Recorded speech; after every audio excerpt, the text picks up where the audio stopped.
Today we're talking about vision boarding. Dylan, cue the intro.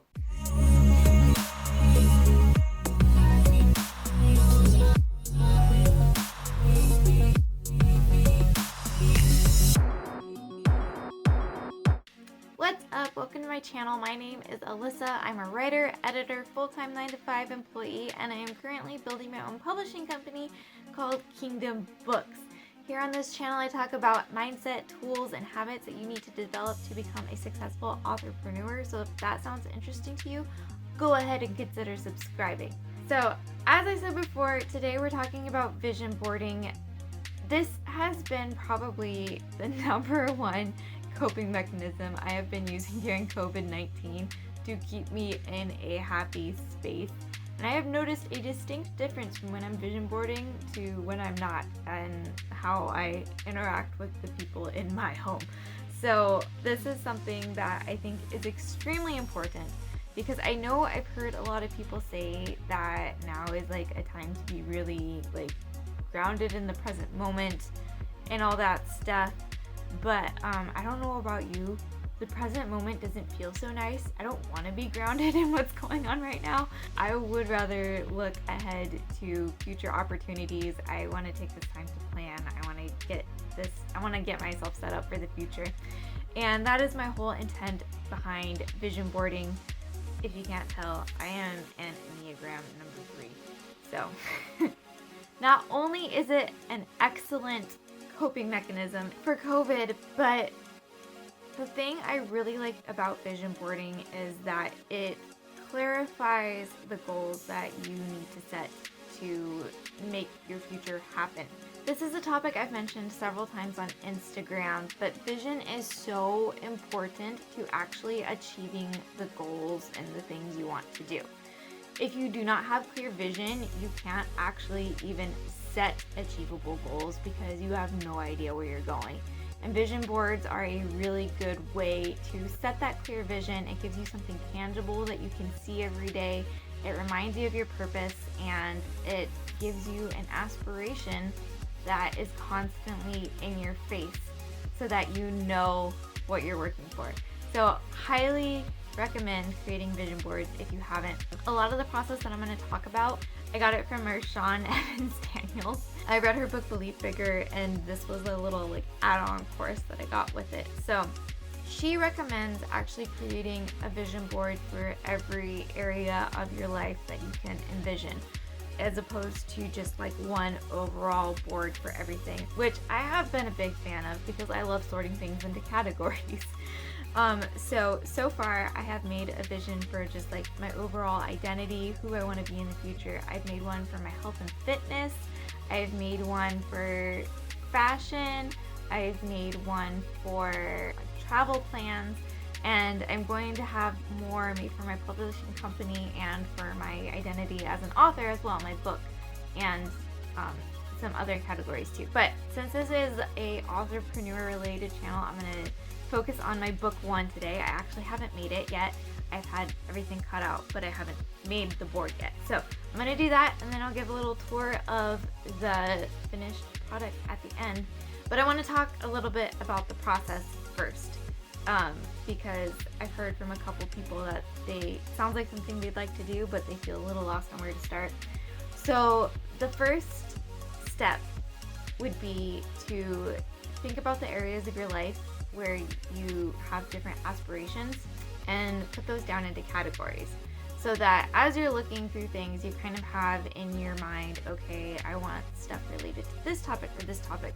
And it also informs the type of different magazines or pictures you might want to print out from the internet. I have a bunch of magazines over here. These are just some examples. I have this one, which was like an update from my college that it's like an alumni thingamabob that had some good stuff in it. This thing is a catalog from Paper Source. I've got Oprah. I've got Westways, the AAA magazine, San Diego Home and Garden. I also had some magazines related to food and like luxury lifestyle living, that sort of thing. I bought, I think, 2 of these magazines The other ones I had collected over a period of time from a naturopathic doctor's office I worked at, and also just like random stuff that would come in the mail. So you get your magazines, you have your topics, you get your magazines, and then you want to put on something that makes you feel charged up, whether that's music, whether that's a podcast. Having something that really like sets the atmosphere and puts you in a positive headspace is super important as you're going through these magazines and whatnot, printing out your pictures, however you decide to do this, because it keeps you in a positive headspace throughout looking through everything. So far we've got step 1, come up with your category. Step 2, collect your magazines. Step 3, charge up your space. Step 4 is to start cutting out stuff. And as you're going through the different magazines, I didn't get too specific on just trying to find specific things. I didn't have specific themes that I had set beforehand. I had the intentions of like the categories, but there weren't certain words I was trying to pick out or certain images I had exactly. If I saw it and I felt like it was speaking to me, I cut it out. So that's the next step. Cut everything out. Don't discriminate. If it speaks to your soul, just get it out of there. And then after that, step number 5 is to sort things into categories. I am like a super sorter person. I hope you can't hear my dog barking right now.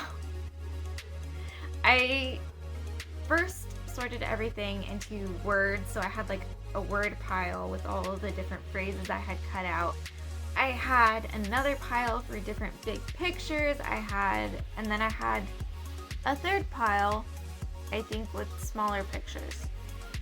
Because some of the pages I just like completely ripped out because I liked them so much. So that was one pile, and then the other one was more specific images. So, and then after that, I went through all of the different things and I sorted them into different categories that I had established before the beginning. So we'll say step 5 is just sorting. And then I got my board, which I just went to Target and got some like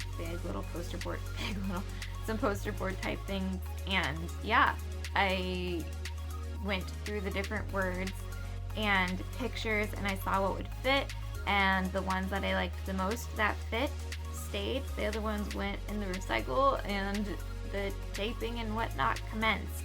So that was how I went about doing my vision boards, and I thought, why not just like do some fancy footage with some nice music of me making them. So I am currently going to be making my one for my future book, and yeah, that's what we'll do right now. Pro tip, I like using double-sided tape instead of glue because glue sticks are the worst.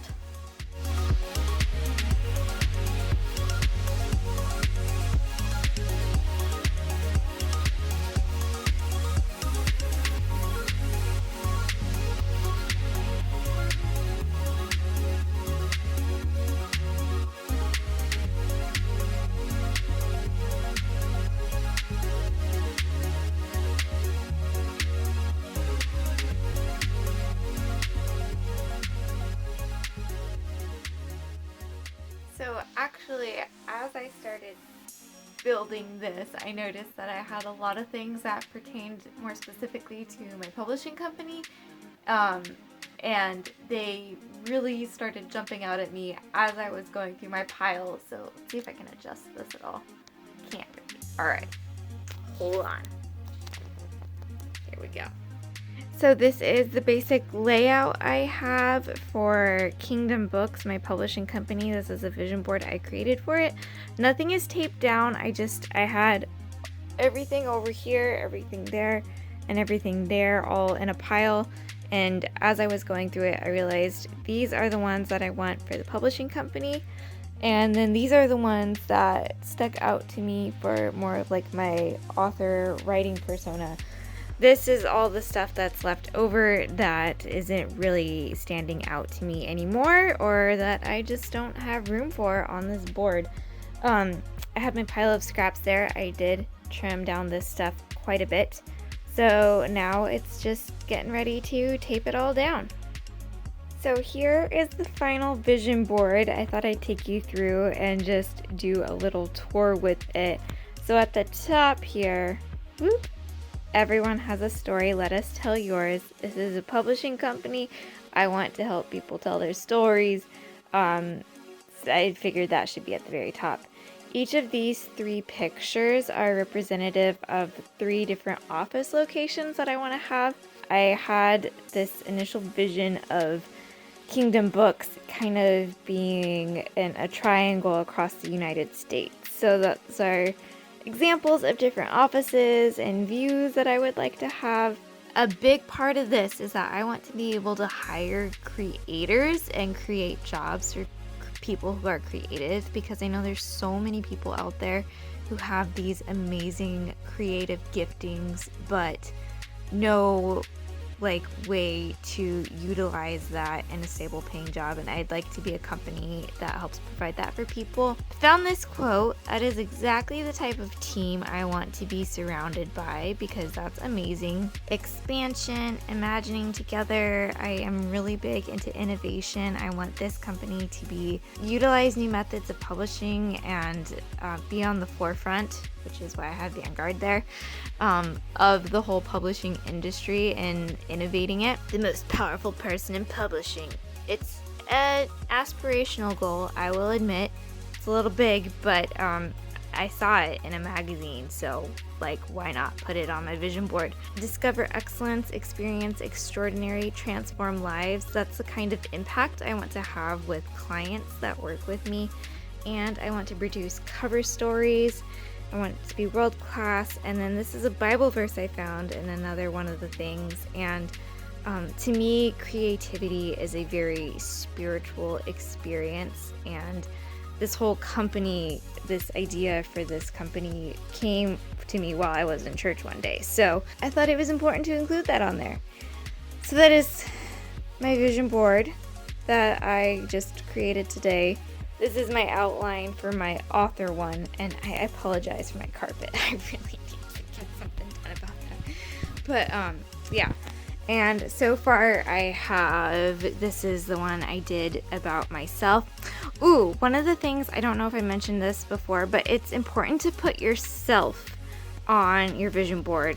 This is the only one I've done that for, but doing that so you can see yourself surrounded by all of these amazing words and aspirations is very important. This is my one for fitness, health and wellness. I have an exercise sort of area to it, as well as a nutritional side, as because those are both part of it. And at the top is love yourself, because in the past my workouts have not been motivated by loving myself. They have been motivated from feeling like I wasn't enough. So I want that to be the overall theme.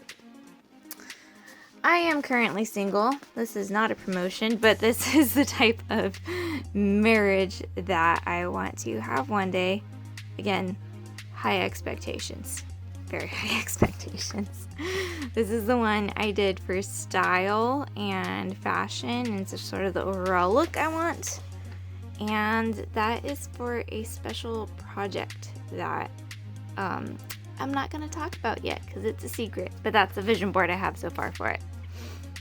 That's all I have for today. If you have any methods of coping and keeping yourself in a positive mindset during this COVID-19 crisis, let me know down in the comments, because we just all need more positive tactics, I feel like, in these days to come. If you like this video, go ahead and give it a thumbs up, and if you would like to receive weekly videos on how to develop a profit mindset and habit development tools you need to become a successful authorpreneur, go ahead and subscribe. Videos go out every Wednesday. Thank you so much for watching this video, and until next time, bye!